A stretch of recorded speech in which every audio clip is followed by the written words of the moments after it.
Okay, hello, we're going to be back today with another game from Clutch Gaming, this time day 1 versus Echo Fox. So I went ahead and I already pulled up the draft here. This is another game that I have not seen, so I'm very interested in seeing what happens. But let's go ahead and get into it.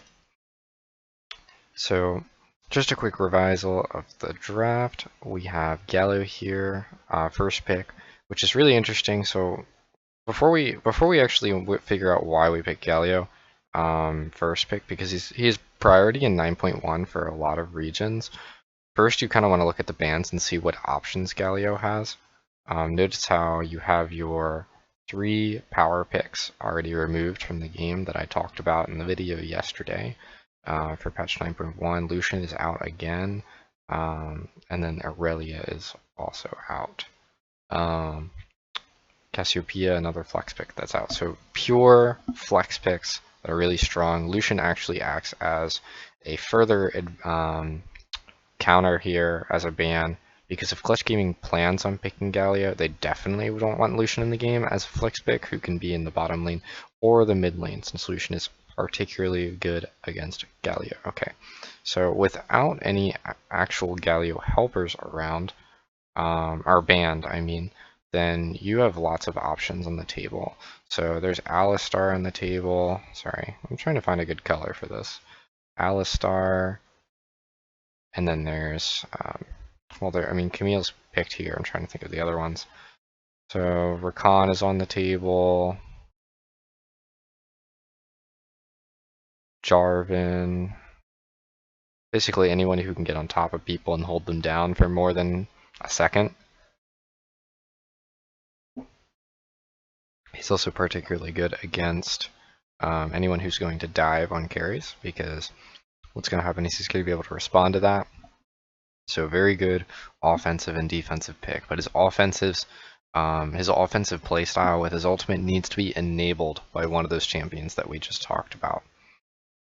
So the response from Echo Fox says, okay, well, we can give away Camille and maybe even Alistar as long as we're going to go ahead and get Chaya Rakan. We're putting huge priority on Chaya Rakan. Apollo and Hakuho are going to be a really big lane. We're probably going to be playing around them for most of the game. Clutch Gaming go ahead and they respond with the free pick on Camille, and then they go ahead and they decide to play Leona, which is particularly good against Rakan, a rather less used counter. But what happens here is that Rakan is able to damage Leona. He's able to get a little bit of early poke, but by the time Leona hits her level 3 and gets her extra resistances, Leona is going to be ignoring any kind of damage that's coming out of Rakan, and she can stun Rakan as he jumps on her with his grand entrance, his W, with her Shield of Daybreak, her Q. So what that will do is it puts Rakan in a really bad position where you can't immediately jump back, and because Leona's passive is so strong, once she locks him down, he's also going to be taking a lot of damage. So tank support versus a mage support, generally the tank support will be more useful. The only problem with Rakan in this matchup is that he's a melee mage support, so he's not able to get the poke off on Leona that would be considered free, like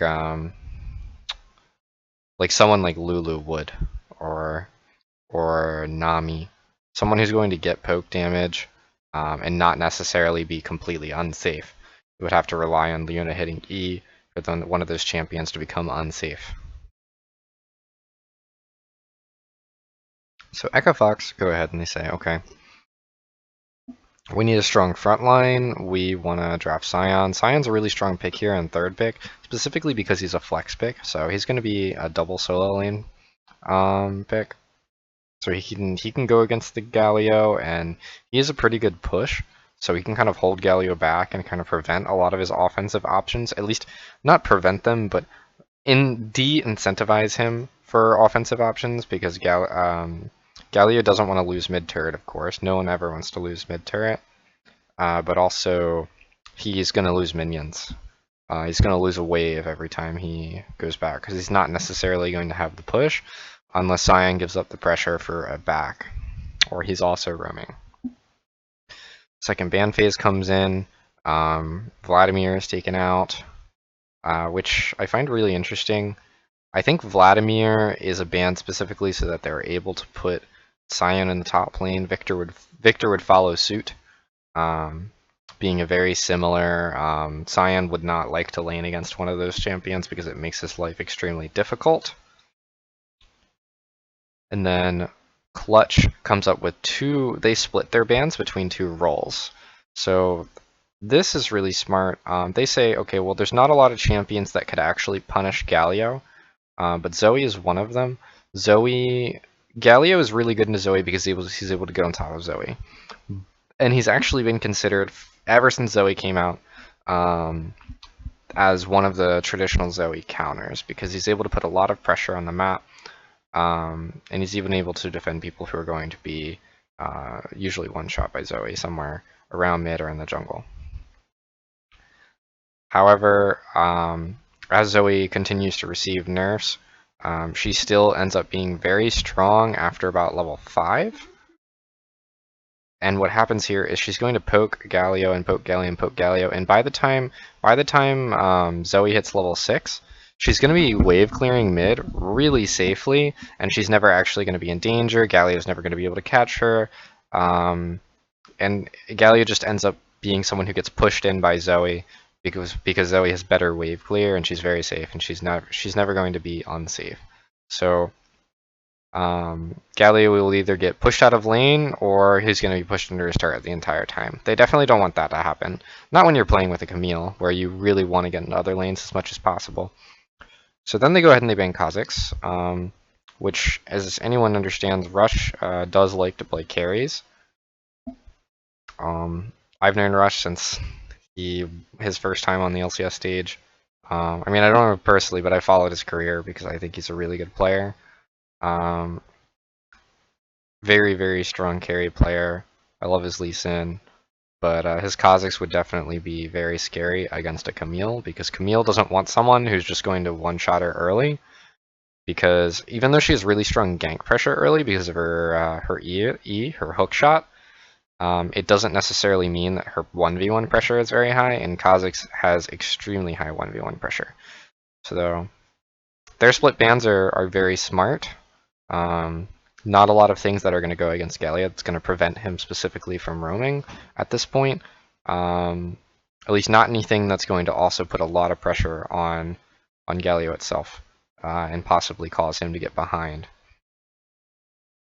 So Equifax go ahead and they pick Karthus. This I find really interesting because, well, as you can see, Karthus is actually going to be in the jungle here, and this is a recent thing. I mean, it comes and goes over years, where Karthus really can jungle just because he gets blue buff, and his clear is actually extremely fast because all of his damage is DPS burst. So like, he can Q Gromp like 10 times in a row and Gromp dies, and his Q's on a 0.5 second cooldown. Like a 5-second Gromp clear is pretty fast compared to someone like Sejuani, Sejuani, ever since they buffed her E, she can clear Gromp pretty fast. But even Camille would not really want to clear Gromp, and she's going to take a lot of damage from Gromp. So as long as Karthus has blue buff, his clear is pretty good. And what he's going to be playing as is going to be basically a clock, like a timer for the enemy team, saying if you don't win by a certain point, Karthus is going to be so annoying that it might be impossible to win. So we're looking at some really insane late game coming out from Echo Fox. Not that we don't see late game on the side of Clutch, as they go ahead and they respond with Rumble and Sivir. Sivir is your classic 5-item carry, 6-item carry, who recently got a buff in 9.1 where her Q is now stronger, which I find really, really good. Giving some love to Sivir ever since they nerfed her Q back in like season 4. Can't remember exactly what patch, but she lost a lot of lane pressure at that point, and people kind of forgot about Sivir, except for her ultimate, and she wasn't really used as an actual carry unless you could really just carry her to the 6 items where she really could put out all that DPS. But now her early mid has also a little bit of punch, and I think that's really good, especially good in the lane against Shia Rakan. So in the Shia Rakan lane, you can't actually spell shield this engage from Rakan once he's level 6. And because you can't actually spell shield this engage, it's not the best counter that you could possibly pick, but being able to spell shield just the knockup or just the taunt is definitely going to reduce the amount of time in which she's going to be CC'd. And then she's also able to spell shield the snare that's going to be followed up by Chaya. And this snare was also given a buff this patch on 9.1, where it went from 1 second snare to 1.5 second snare. That is really nasty. And that's why I think Echo Fox are actually prioritizing Chaya Rakan, because a lot of people kind of saw that buff and ignored it. Or maybe it was 1.25. I apologize if that's wrong. Maybe it was 0.25 second snare increase. But that's a really big amount for the duo lane itself, because that much more lockdown just indicates like another auto attack, and that's going to be really, really tough for anyone who's playing against them. So Echo Fox say, okay, well, I guess we could put Galio mid, or Karthus mid, but we really wouldn't want to put Karthus against Camille Galio. We want to go ahead and pick Corki. And Corki is a traditional Galio counter, and he is probably one of the only champions that was somewhat benefited by the Infinity Edge changes, at least on a consistency spectrum. So for those who don't know, Corki is a really awkward champion. 80% of his damage from auto attacks is actually magic. 20 is physical. And what's going to happen with that is that when he crits, this still scales the way that it would if he doesn't crit. And before he could only get an 80% crit chance because he was going to IE, and then static, rapid, and then he would have to build a defensive item, and it would usually include something like Hex Drinker, and then he would probably have a Void Staff, because the Void Staff actually increased his damage on the magic damage spectrum so much. And the hybrid damage that he put out was pretty insane. But now that you get 100% crit chance, his power potential went lower, but the power consistency is much better. Having 100% crit chance versus 80% crit chance over the course of 100 auto attacks, which by the time you get 3 items, you're still going to be in a game where you're going to put 100 auto attacks out, possibly on enemy champions, and that can make a huge difference. Okay, so let's do some win condition analysis, but before we do some win condition analysis, let's get in game so I can actually use yellow and we can see the screen a lot better. Go ahead and full screen now. Okay, so standard 5-point, but let's go ahead and see. So Rumble, we're going to talk about him first. Rumble is a really smart pick here. Why? Rumble is really good in the tanks. Rumble is a lane bully and has a really, really strong mid game, and has really high DPS. So what Rumble is gonna do is he's gonna push this lane and he's gonna make Sion suffer. And the more Sion suffers, the less tanky Sion will be in mid game.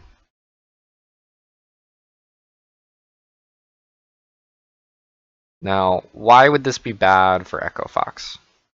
Oh, this would be bad for Echo Fox because Sion's going to be the only frontline that they have in the mid game. Rakan could possibly act as a frontline, but he's going to get one shot anyway. So I would not recommend any kind of mid game team fighting from Echo Fox if Sion's going to be punished as much as he is expected to be. Just because Karthus is you don't pick Karthus jungle for ganks. You pick him because it's just gonna super farm. His clear is extremely fast. If he knows where the enemy jungler is, he can go on the opposite side of their jungle. He can go ahead and take their camps really fast, and he just wants to control the game by hyper scaling. And he doesn't really want to look at Camille. Like if he just like cocks his head and looks at Camille wrong, Camille's gonna one shot him in the early game. So that shouldn't happen.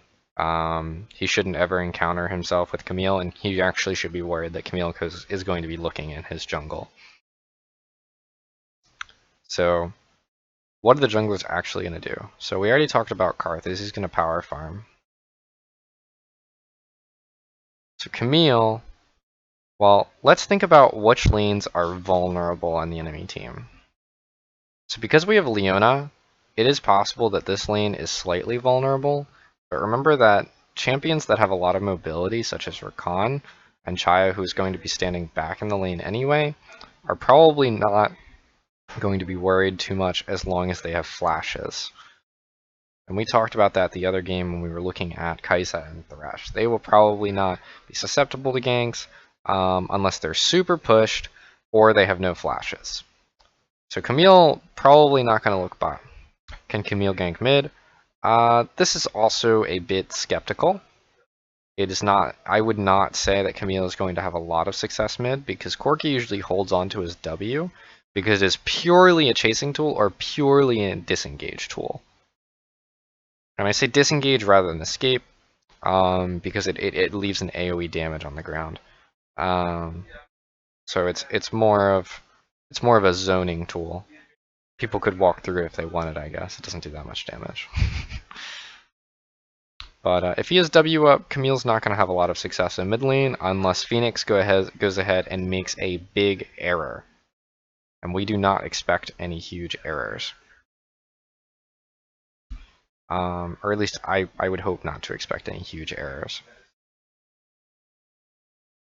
1 sec.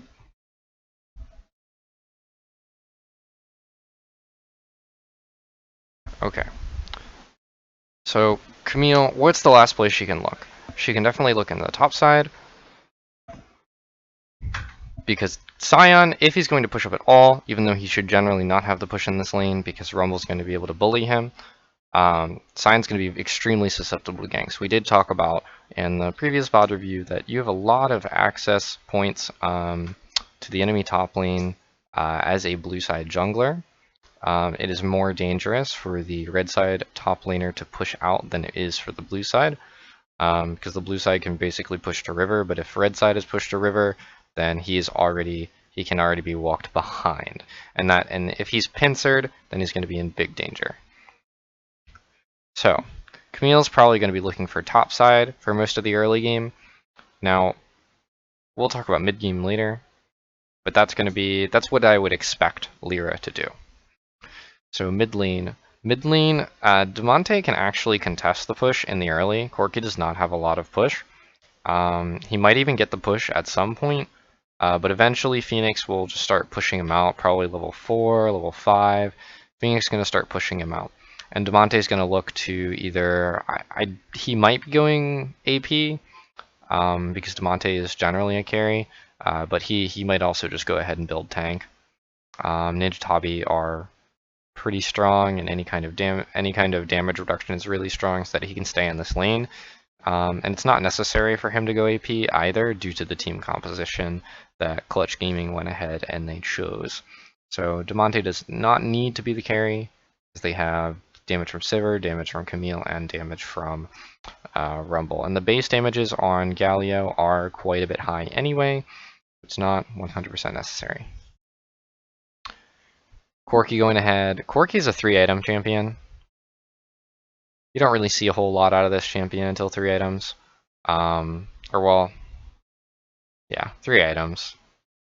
Triforce, Infinity Edge, not necessarily in this order, and Rapid. Usually Triforce, then Rapid, then Infinity Edge. And then once he gets 4 items, he can get Static or he can get Phantom Dancer. I would get Phantom Dancer this game, I think. You could get static. It doesn't. It's not particularly important on this against this team comp. Phantom Dancer is really good for the passive, but once he gets that 100% crit chance, he does get quite a big spike, and is pretty awesome in the late game. So you're also looking at a farming champion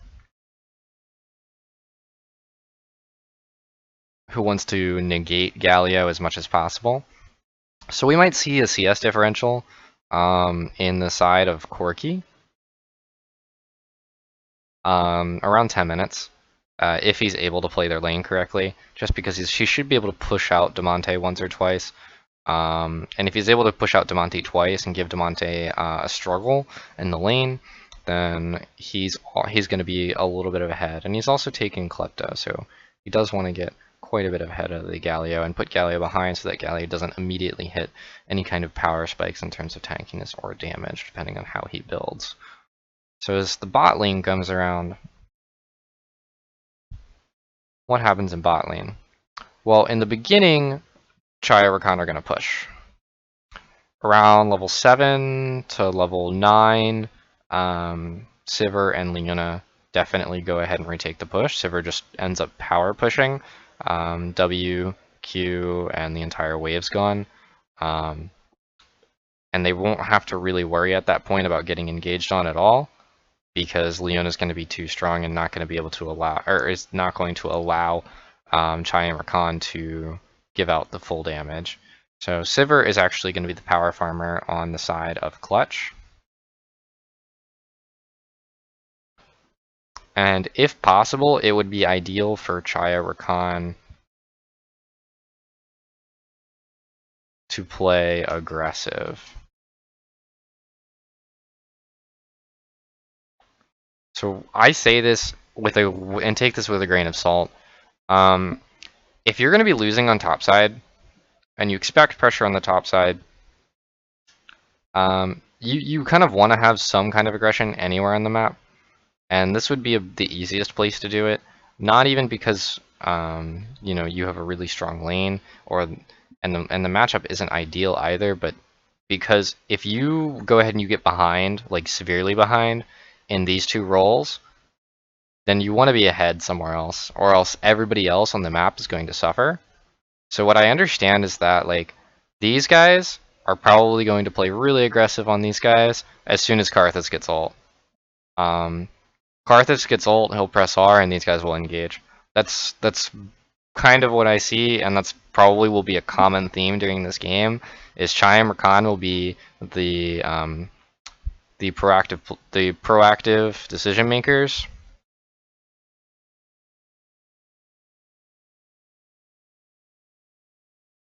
And all Rush has to do is press R. And these guys are meant to stall. So Sion is a pretty good staller. He's really good at stalling lanes. And Corki also likes to farm, and he's pretty good wave clear.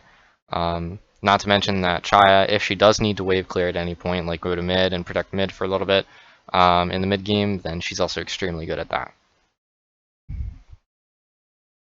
So, put it more simply, a lot more simply, Camille's going to be going towards top. Later, Camille Galio is going to be a roaming unit.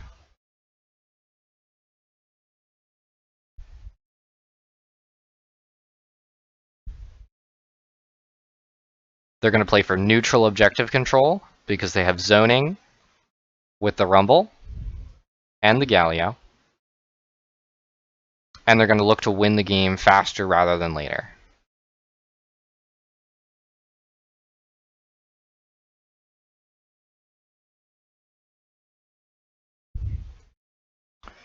Fox is going to be looking to stall, and they're going to be looking to play proactive on... they're going to be playing low risk for small leads.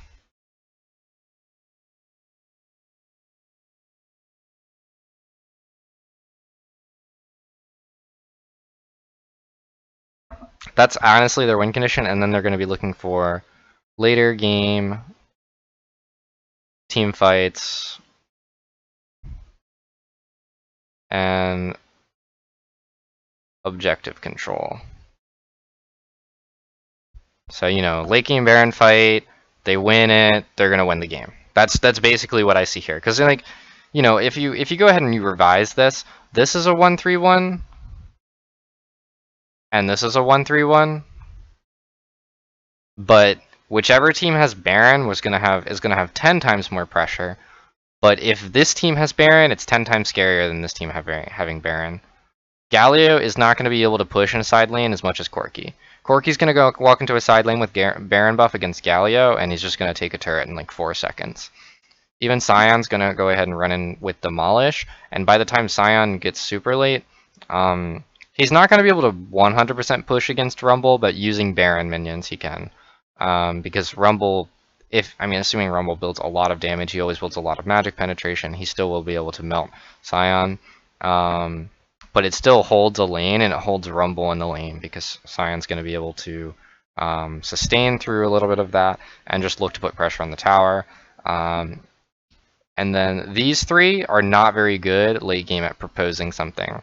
Leona is about the best. Like Leona, Camille is good engage, but it's not the best engage that they could have.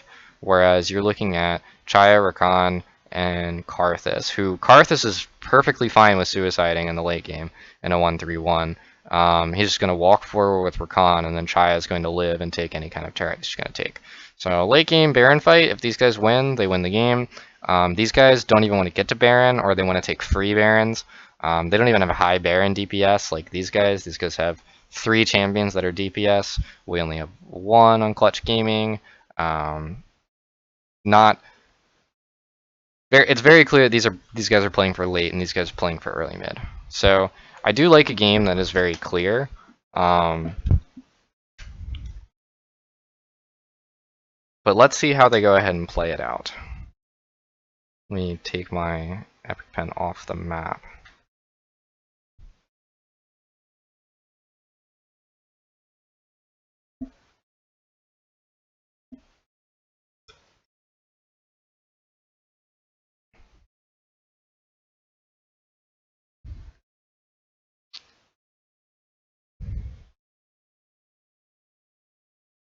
So nothing really surprising about the starting items. Standard 5-point. Karthus is actually starting topside. I find this really interesting. This is possibly to... Maybe he's going to go like this. Maybe even stop at race, just because this clear is so fast. And then to encircle around for blue. And then just do a full clear like that. Whereas Camille, she's either going to go Wolves here, or she's going to go Scuttle, and then she's also going to probably take blue, or she can also go Scuttle and just immediately gank. So she has a couple options. Karthus, not so many. Karthus actually deciding to full clear. It looks like he's going to do that, and then he's going to back and then go to his golems. And he's probably going to look to rinse and repeat that.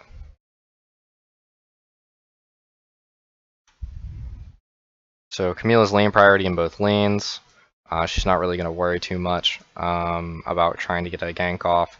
So she went ahead and she's going back to her blue.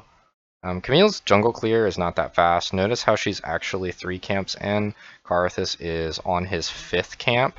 So remember, the power farming strategy is definitely going to be paying off for Karthus here.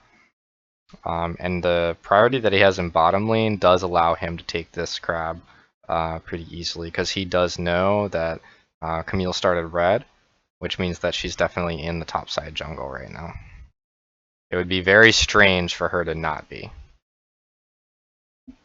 So there's Karthus back. He's probably going to be going towards golems. He doesn't really need to worry about anything else. Galio going to check out his blue, took red plant. Pretty interesting. It's very clear that Demonte is unsure about how quickly Karthus is actually able to clear, which is fine. Karthus is not very, popular in the meta almost ever as a jungler. So it's very deceptive how quickly he's able to run through the jungle.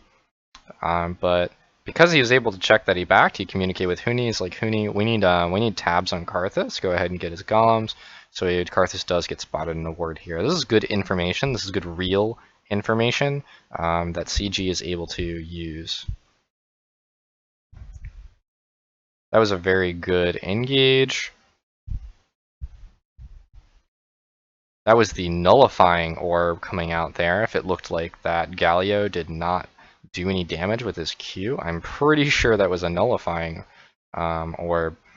So as we saw, I said that it was not very easy to get ganks off of Corki because he has his W. So he was able to W there and he flashed. And that caused both flashes from Lyra and Damonte. So if we actually talk about value here, this value is not very ideal, but because it's so early in the game, maybe it isn't that big of an issue. So we're looking at gaining Damonte and Lyra's flashes back at, well, we're at 4, let's say they were at 4 at 9 minutes. I think it's a little later than I'd rather want them. I'd want them at 7 minutes, so I'd want this gank to happen a lot earlier. Like maybe not have Galio try and take control of the lane so early and try and get Corki's flash earlier, even if they have to waste both flashes. Because what that could do is that if they have flash at 7:30, that's going to be when Damonte and Lyra both have flash again, and that's going to be when they have ult. So if they have ult, then they're going to be able to make big plays. So now they're a little delayed to minute 9 to make big plays, but at least at minute 9, then you know bottom lane's also going to have ults. So not the most suboptimal decision, but I would have preferred that flash get utilized and get some actual value out of it. Because remember that clutch is on a timer, so you want as little mistakes as possible or as little trades as possible in which you don't get an advantage. And they definitely did not get an advantage off that play.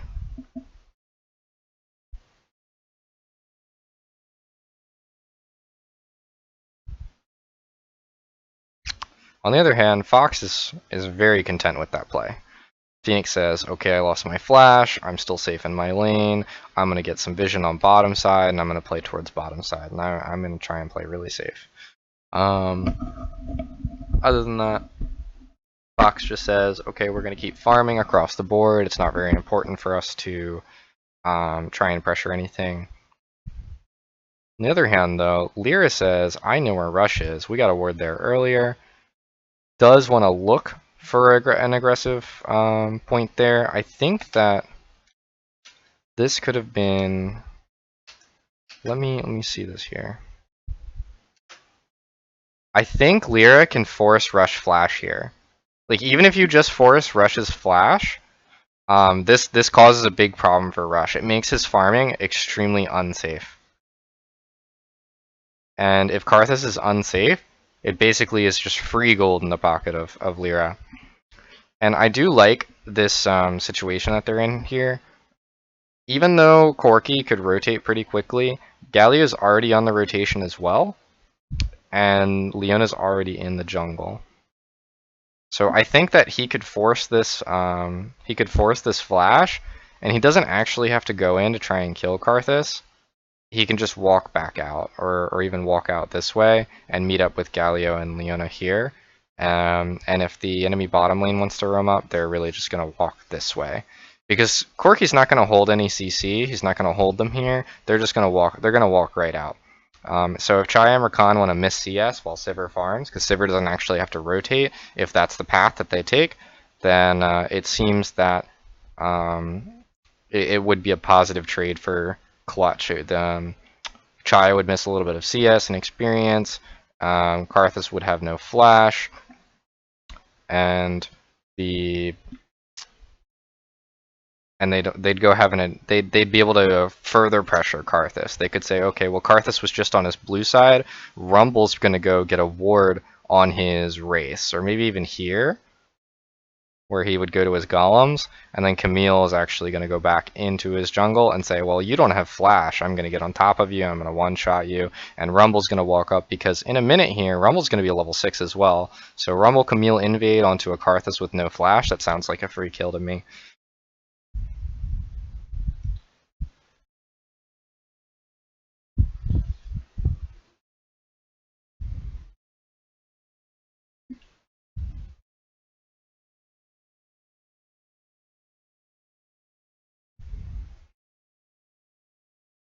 For the purpose of conserving time and making the video a little bit shorter, we're going to be skipping through a lot of the game when I see that there's not a whole lot happening, and I've already talked about what it is possible that they could have done. So Karthus red buff coming up soon. Rumble knows he's going to be on that side. Rush actually goes ahead and he tells him that he's there.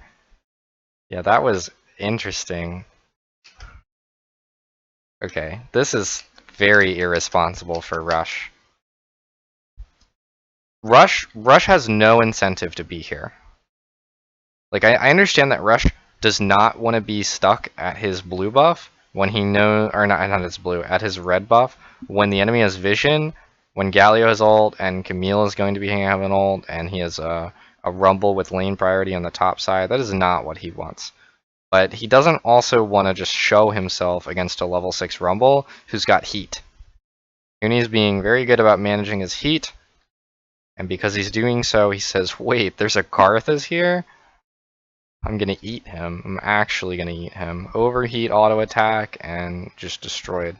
So what this does, this is exactly what Clutch Gaming needs.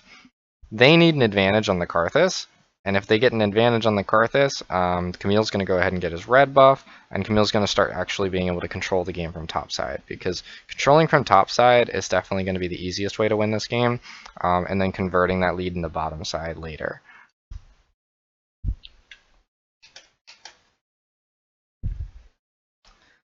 So Leona goes ahead and she roams top. Leona was seen, by the way. She gets seen by this pink ward.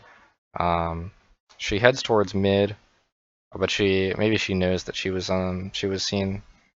She goes ahead and she takes a cannon minion with her minion dematerializer. That's pretty cool.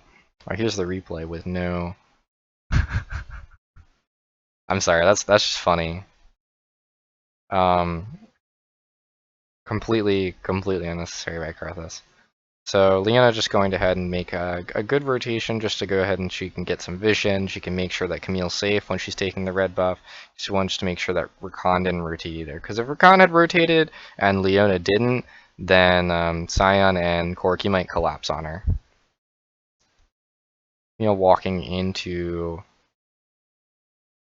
the blue side jungle of Karthus. So taking away the blue from Karthus will actually destroy his clear. So this might even be worth trying to smite it and not trying to pass it along. There we go. So not letting Karthus be able to farm so efficiently and keeping him from his levels is going to be a very good way to win this game. Karthus is extremely vulnerable, and I think Karthus jungle is more of a solo queue thing. But trying to play it in a, and this might be the mistake of Fox in the draft. I didn't really talk a lot about mistakes because I think both drafts were actually very good. But if you're going to draft a jungle like this, you generally want solo lanes with big priority. You want people that are going to be able to come and protect you.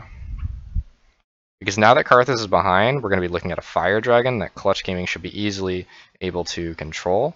And it's about that point in the lane, on the bottom lane, in which Piglet and Vulcan, they're going to go ahead and say, well, we're just going to QE or QW the wave, and we're going to get the push. And we don't have to worry about fighting because we're always going to have a big minion wave. So all Clutch has to do right now, in order to really secure this game, is go ahead and get a pick. Well, they don't want to do anything while Corki is packaged. That's going to wear off in about 60 seconds. They want to get a pick, and they want to go ahead and get this Fire Dragon. They want to convert that Fire Dragon into some more top lane pressure, because then they don't have to worry about being on bottom side. They want to help out Rumble, and they want to go ahead and get Rift Herald, and then they want to break open the game. Because the game's not broken open yet until there's a turret. And that's when you're going to start seeing a lot more rotations. So Phoenix goes ahead and he loses his package without making a big play. Demonte's at the point where he's taking a bit of damage from Phoenix, but he's not exactly concerned with any damage that he's going to take, which is perfectly fine. Lear's going to pass off a blue.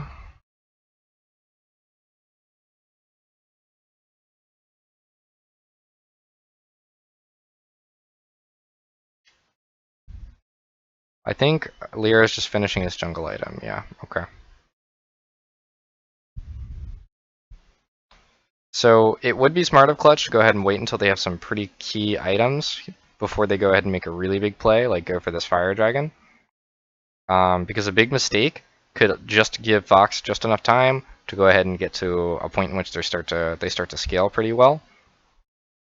So maybe they want Hextech on, oh there it is, on Galio, and then they go ahead and they want Storm Razor on the Sivir.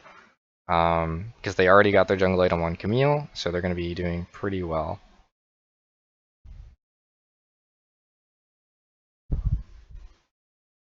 That was pretty irresponsible. Both flashes, not the worst thing that in the world that could have happened.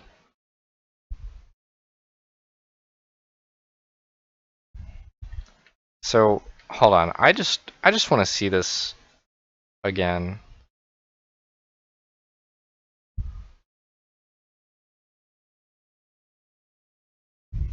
This should never happen. So Leona and Sivir should be walking out separately. They're not anywhere near the Rakan. Rakan should be forced to choose. This is a really small error that doesn't really matter a whole lot except against Rakan and a few other champions in the game. But that would have made this re-engage much cleaner if just Piglet had to flash away, because I would not think that he would go onto Leona. And if he went onto Leona, Leona would just press W and say, okay, well, if you want to fight this, we're going to fight this too. So I just think that was a little irresponsible. It could have made this play a lot cleaner. Could have given Clutch a big advantage. But let's see what they do here now that we have 10 people on the bottom side. It would be a dragon. But remember, Sivir's not at her item upgrade, but neither is Chaya.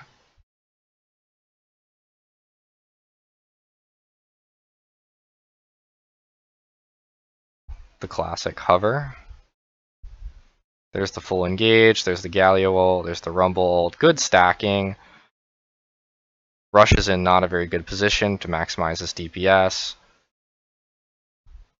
Requiem comes out, is unsuccessful at gaining any kind of lead. The CG, this is a little bit greedy. This is unnecessary. Like you have a free Fire Dragon and a Rift Herald to take, and the Rift Herald, what's gonna happen with the Rift Herald? It's gonna, if you can get it fast enough with the Fire Dragon, you can put it on turret and take plating and the turret. You get plating and first blood turret, you're gonna crack open this game like an egg. Yeah, this is so unnecessary. Like, and this is obviously miscommunication between the team of CG, because everyone left. Like, I know Camille had 0 HP, so like there was no way that she was gonna follow on this. But Piglet and Vulcan went back to lane, and Demonte and Huni are going behind the turret. So, and like ideally, if they're gonna do this, they do this together, and they have 4 people. But I don't know. This is rough. This is rough. It's not necessary for them to do this, even with 4 people. I guess they could if they were really greedy for Phoenix, and they could probably all live and still get Fire Dragon. I just don't think that it's anywhere near necessary. And Demonte's gonna lose more and more off that. And they lost their Fire Dragon control. They could probably still take it if Camille goes right now, but Fox can go ahead and take that Huni Death Timer. And take it. And if Fox gets it, they're gonna make their chances at winning this game so much better. Yeah, they don't care about them recalling here, because they're saying, okay, we're gonna rush the crap out of this Fire Dragon. While they're backed, we're gonna go ahead and take it. And we're gonna finish it really fast because we have Karthus. I suppose Lyra could steal this, but this is not what you should be relying on. Like, you're a professional team. You're okay. Okay, this is lesson not learned by Clutch Gaming. This is not what you should be relying on. If you're a professional team, you should not be relying on some kind of clutch steal. Like, I get it, Lyra's level 9, Karthus is level 7, like, Lyra's smite does 30 more damage. That if you're relying on that as a team, that is a mistake. Everything that happened beforehand that I said was a mistake is still a mistake, and should be looked at very closely, because this dragon should have been free, the control of this river should have been free, the control of this river should have led to pressure, and when you put that pressure in, then Camille can go ahead and take control of top side.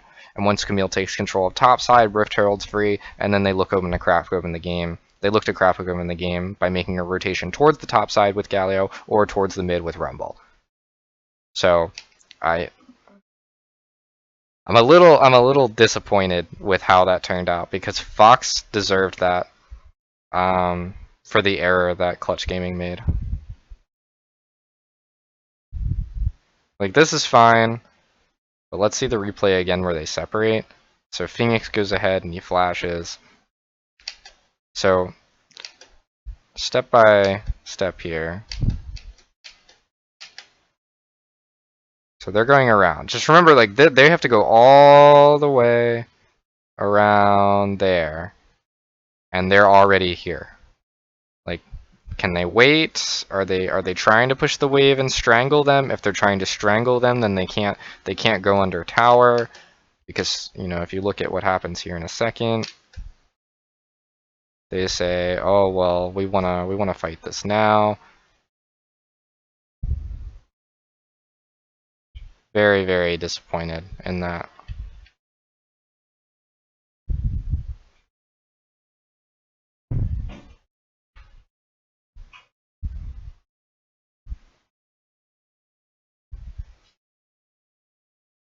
Let's go ahead and get on 1.5 times speed. Okay, so this is the next correct move from Clutch. They go ahead and they take control of top side. Sivir can get the push by herself, and the bottom side they get a Rift Herald. Now, ideally you would have had this Rift Herald earlier, so you could crack open some turret plating with it. Like, that would take away all that turret plating. Or, well, not all of it, but those three. That's nasty gold. You're looking at 540 gold from that. That's amazing. So I would have enjoyed Clutch being a little bit faster on the draw, and a little bit more conscientious of what they need to do. But it works out for them anyway. So hold on, I want to see this again, but in slow-mo, because that was really interesting. Hakuho missed the draw on that.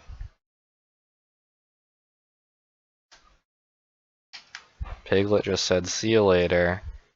And then they get the re-engage, and they get the Galio off of the Leona. Very nice.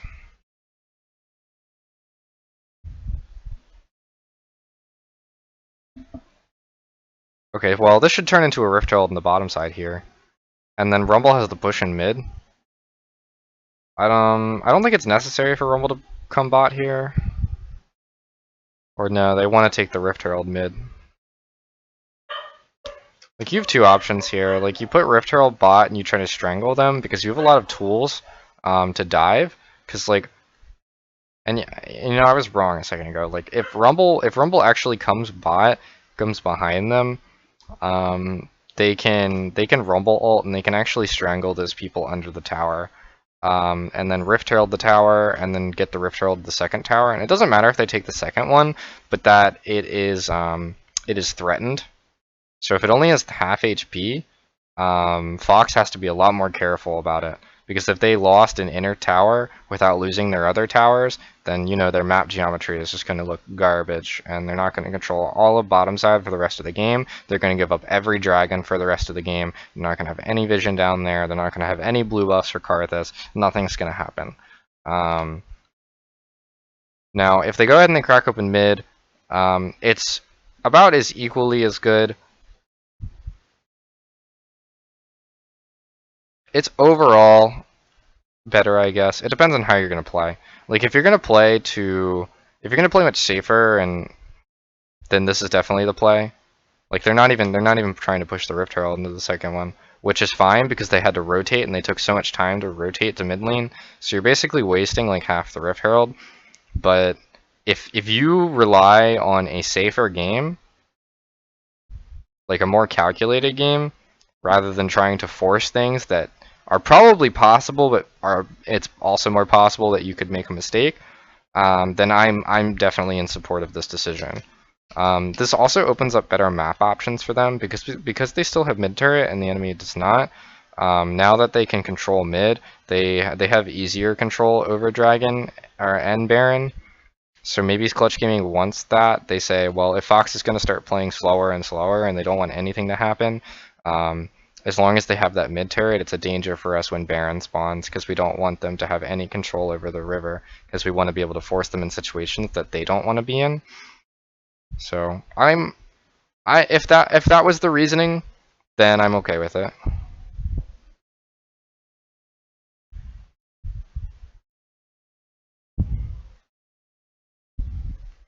But this is a whole different game than the one that I was looking at 3 minutes ago, where had they gotten Rift Herald earlier and the Dragon earlier, then I don't know, maybe they would have already had mid turret.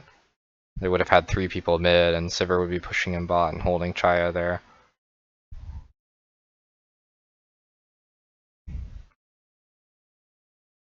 So Clutch gets a lot of backs off. They're looking at no spikes right now. I don't know if they're gonna do anything until the next power spikes. They do have like really strong damage on Rumble right now. Like Rumble is at his ultimate mid game power spike. He's got double magic pen and he's got Leandri's tick damage. And then you also have lots of pen on Galio, and Galio doesn't have boots for some reason. I'm not even gonna comment on that. I don't like tier 1 boots? Question mark. I don't know. Maybe I prioritize things differently.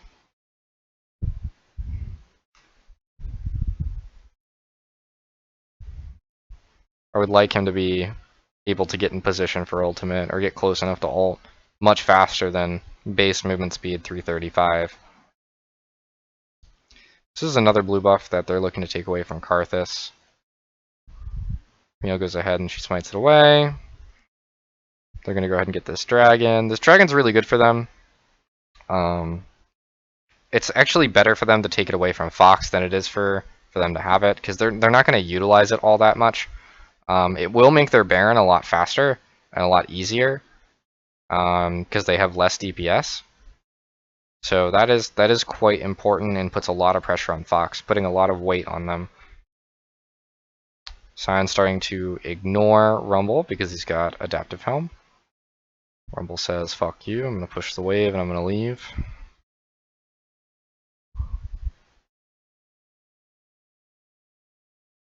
So Rumble's probably building towards Void Staff. That's what that Blasting Wand is. Once he has Void Staff, it actually won't matter what Sion has. And it'll be a big issue for Fox, because then they won't be able to keep control of that side lane.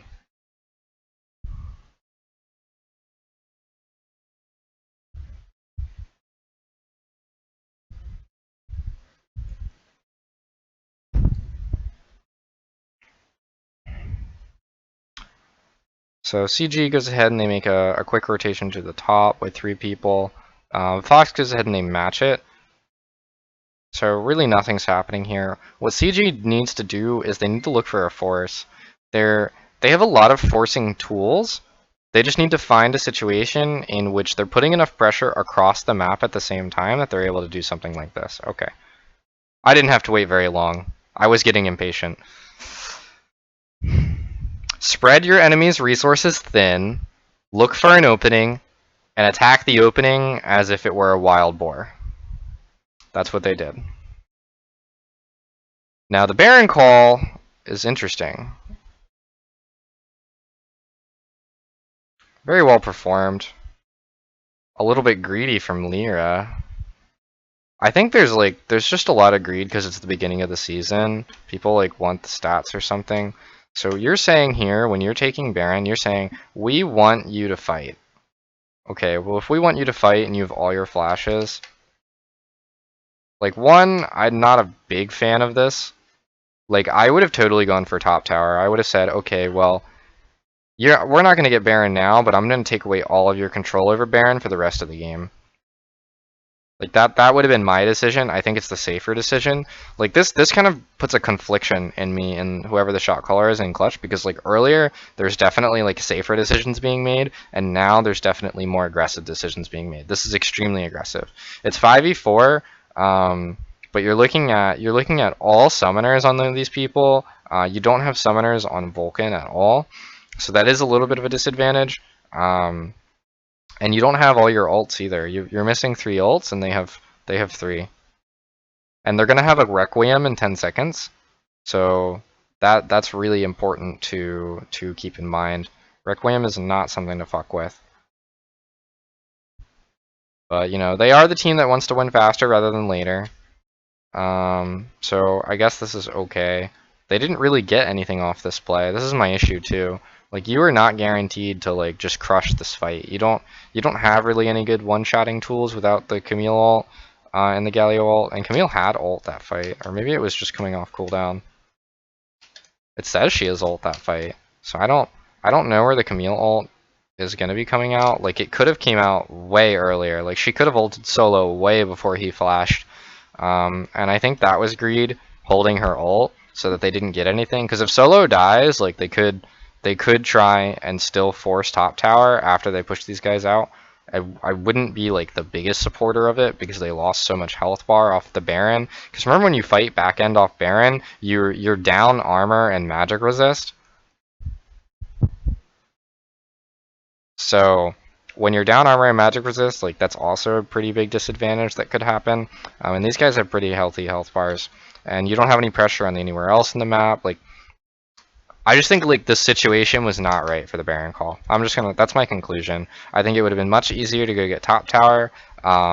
It would have been much safer, and it would have been guaranteed because you could keep them cut off from top because you were already top when you made this play. Like, you could just keep them cut off up until that point because you have vision. They can't even enter this part of the jungle because you're just going to kill them. Because you sweep their vision, and then you get top tower, and then you can push these 2 lanes, and bot tower is free. Not that you want to like go get bot tower, but you're going to put a lot of pressure in these lanes, and then maybe you're just going to send one person bot to take the turret.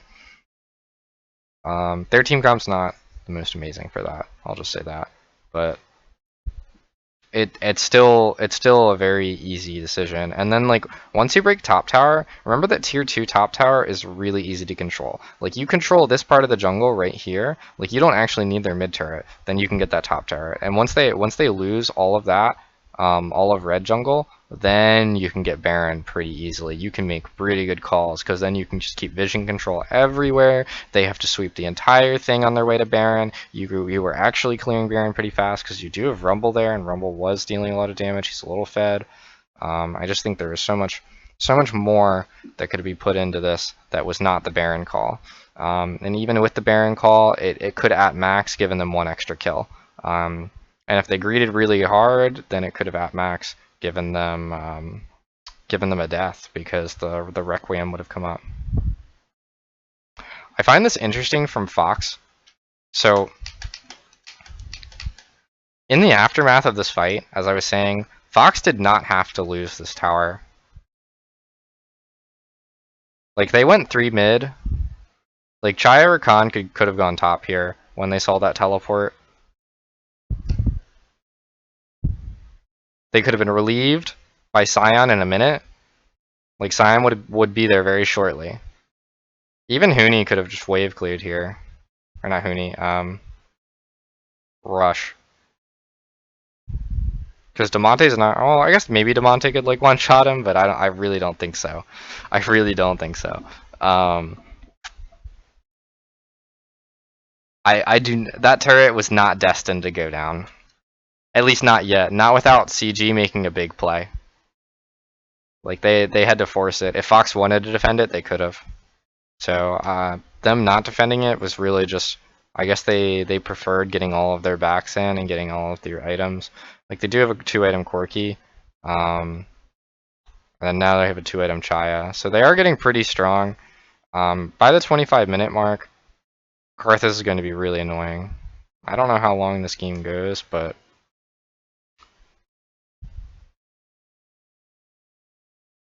I don't expect to go too much longer if this is how it's going to go.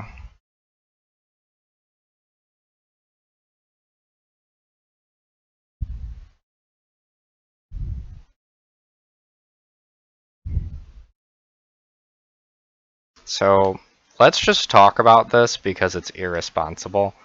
Okay, so how predictable is what Lyra, like how predictable is it for Lyra to go get enemy blue buff? Well, he's done it for the entire game on spawn. Will he do it again?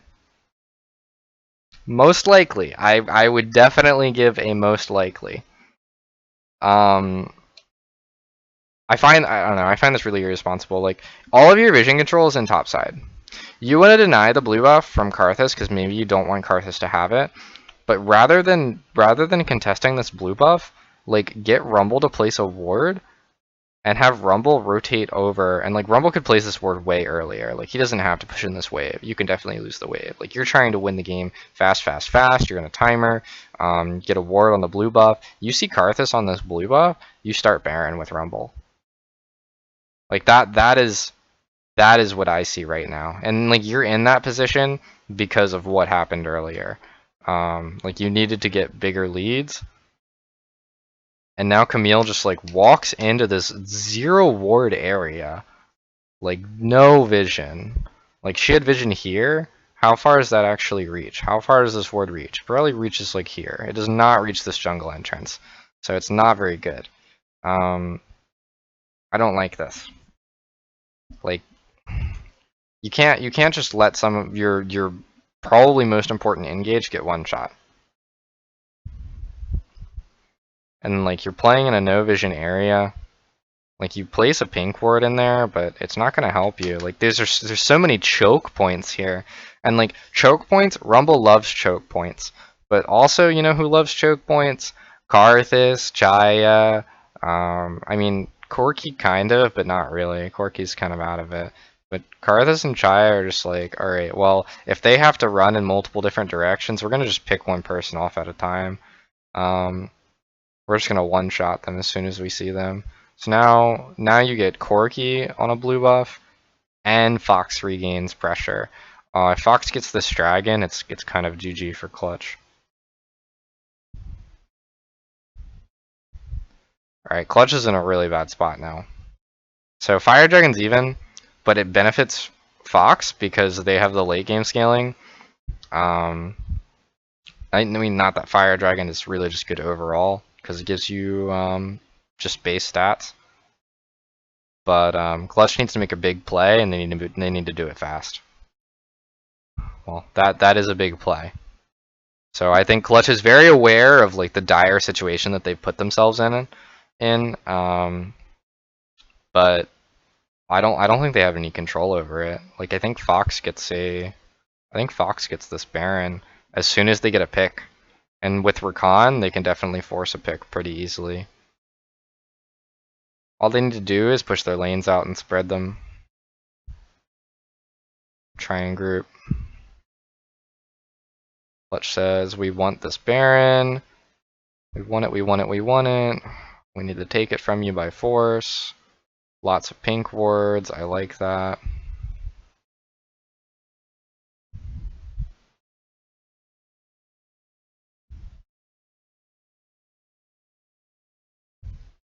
There's so much tension in this game right now. Because the lead is not that much, and in terms of like scaling, if you just look at how champions scale at about 26 minutes, about like level 2 ult, level 3 ult,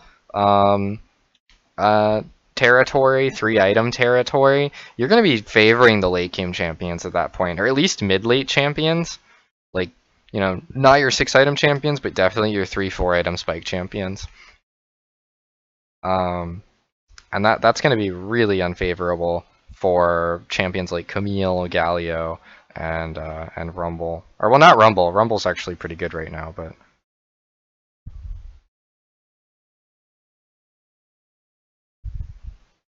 Interesting, interesting, interesting.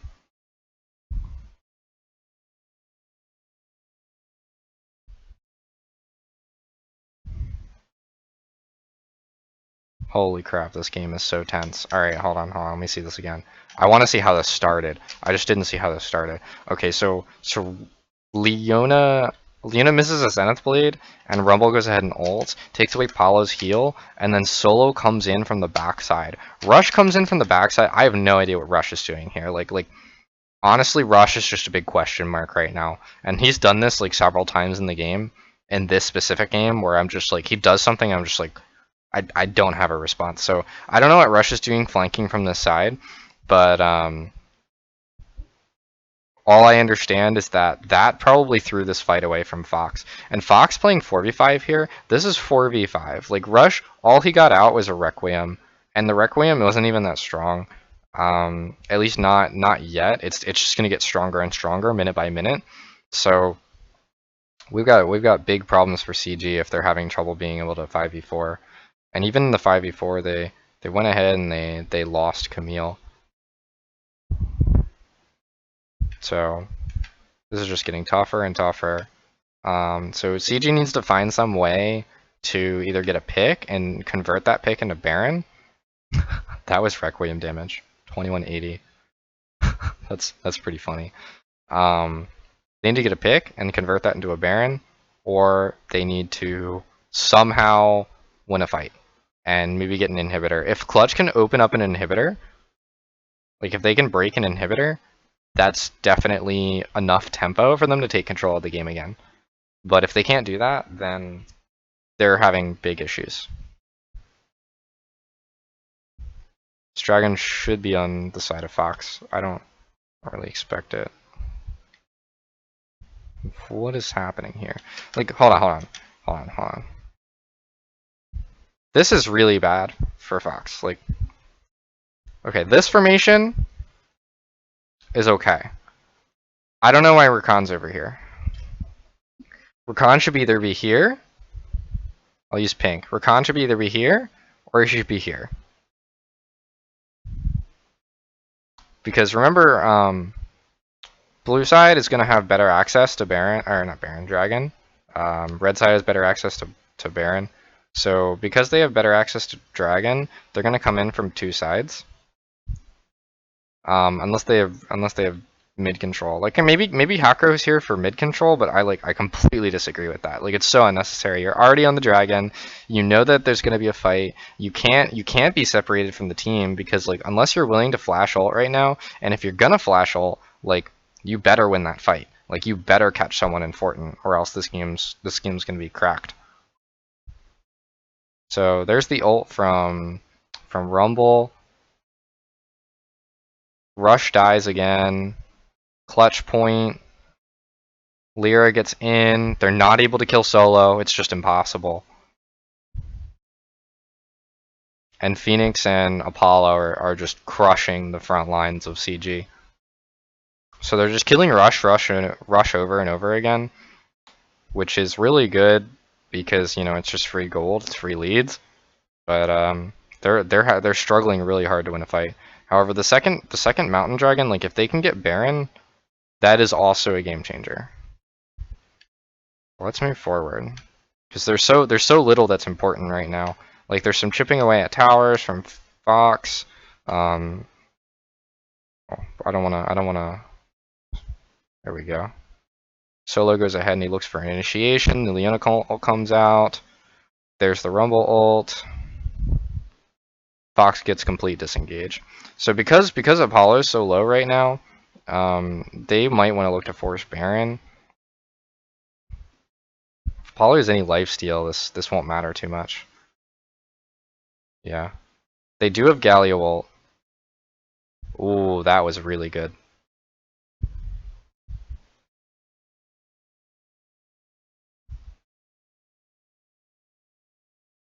Okay, so here's the game broken open by CG.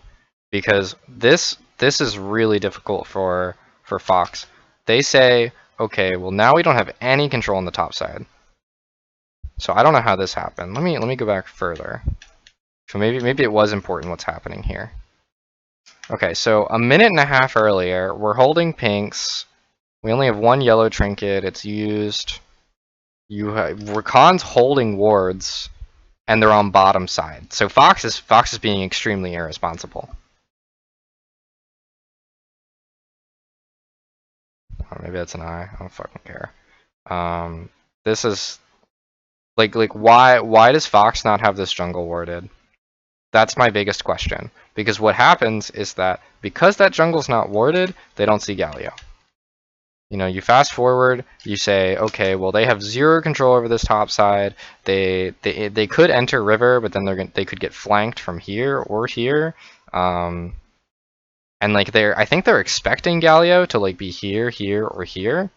But like if Galio sweeped this, he would realize that Fox has no vision, and that's really irresponsible.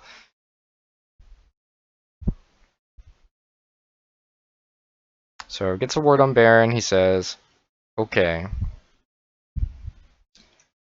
Demonte is the mega carry right here. That is very, very amazing. So being able to catch both Chaya and Corki is what brought this fight open. If he only caught one, the fight would still be a struggle.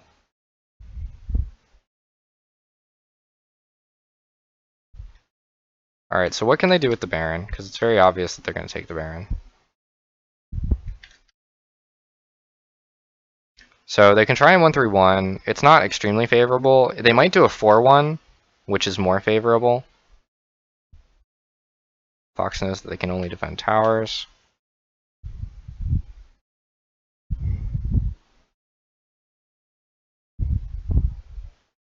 I'll let this play out the way it does.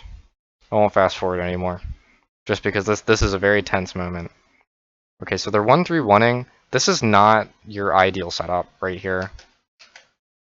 You want to be on the side where Galio is. Okay, so one, you rotate onto this turret because you're not going to take it any other way. This is the hardest turret. This is one of the hardest turrets to force in the game because you can't really control that area right there.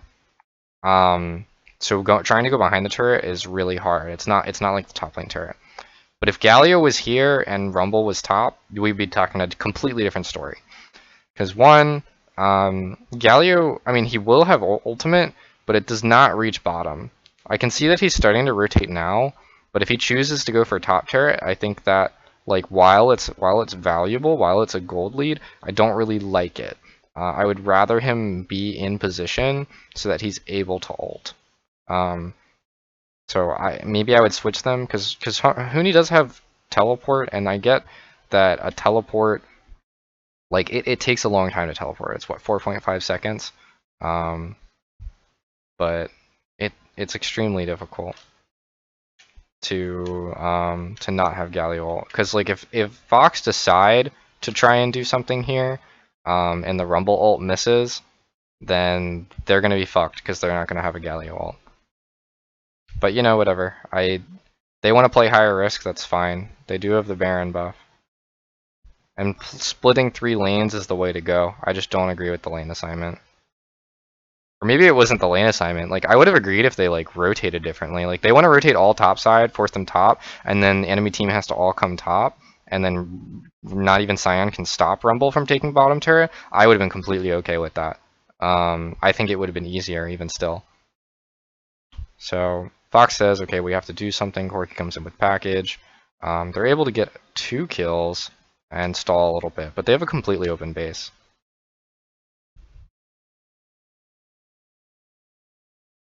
Another mountain dragon.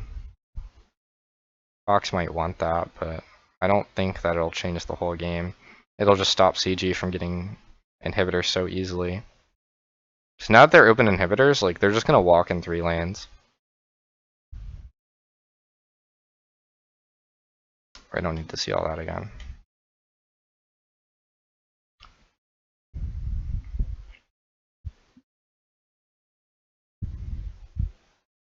So CG very calmly can take the win here.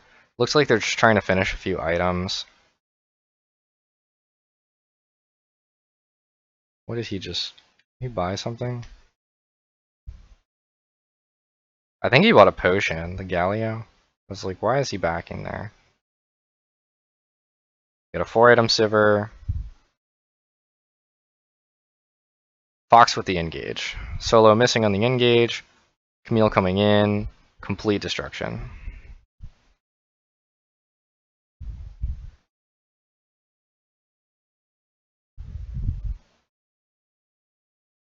not able to scale. Not given the right to scale. Although the full AP Galio, that's pretty nasty. It's a lot of damage. Okay, so let's see how that happened again. I just want to see this fight.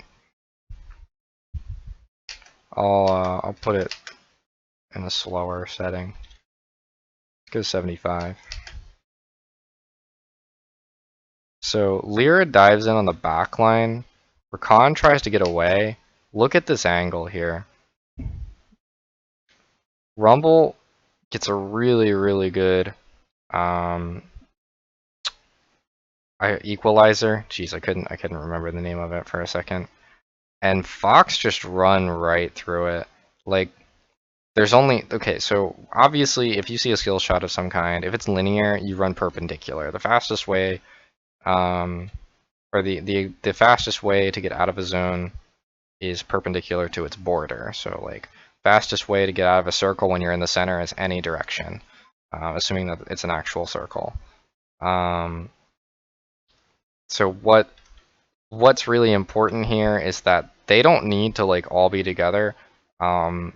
They can actually split this way. They only have Rumble, but they also need to utilize their flashes if they're going to be running towards Rumble. Because I think that the farther they peel backwards towards this direction, the more space that they have to separate, and possibly the more space that they have to separate their carries, so that their carries can get out more DPS. Because when you see them go into this choke point here, Leona's going to get right on top of them, and they're going to get actually demolished. Like, there's too much AoE coming out from CG.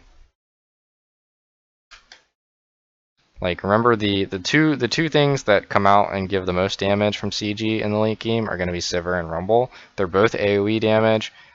Galio on this patch also does a lot of AoE damage. He did get nerfed. It went from like 0.9 to 0.75 on his Q. So that would actually do significantly less damage this fight, but it was not the main reason that Clutch won this fight. The main reason was Equalizer was used to like almost full efficiency. You're talking about like 1400 damage that could possibly come out from that. And that's per person. It's like 1400 AoE damage on the ground. So very interesting. So where did Fox falter? I think Fox honestly never had control of this game.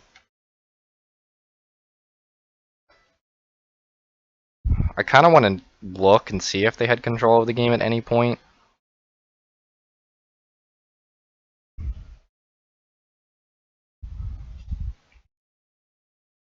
Like, when they got this dragon, it was really good. Like, Fox was in a good spot right here. But what Fox couldn't deal with was the pressure that Clutch was putting up. They're saying, okay, well, we need to make a big play. We need to make it happen. And we need to make sure that it's only when Fox is at a vulnerable point.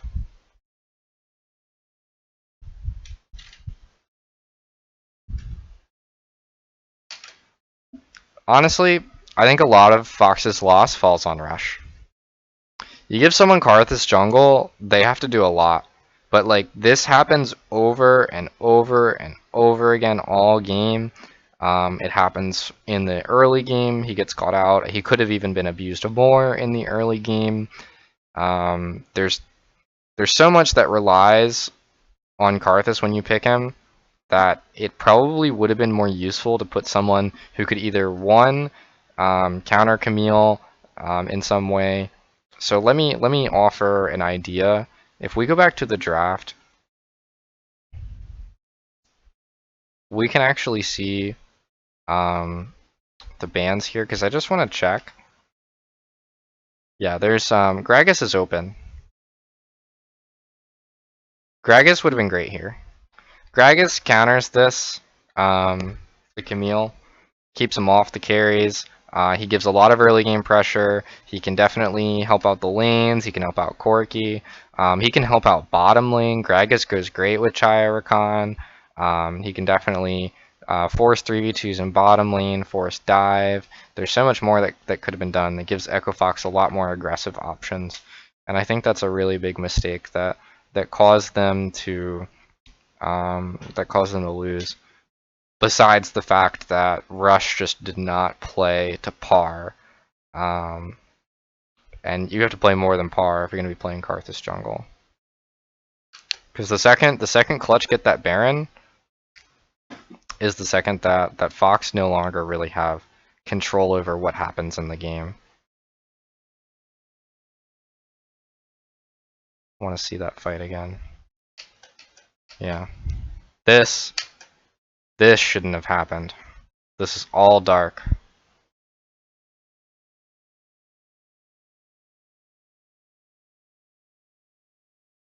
Okay. Well, good job on Clutch. Taking advantage of Fox. Fox might need to look at a couple things with respect to the draft, with respect to basically just consistency. Consistency on their wording here just would have given them so much more information. If they had if they had information, real information on where Galio was in this fight would not have gone so great for Clutch. And if Clutch lost this fight or even went even this fight and the game just stalled, it would have made it really, really hard for them to get a Baron. And if Fox actually gets a Baron, they 1-3-1 and they just win. That 1-3-1 is going to be unstoppable.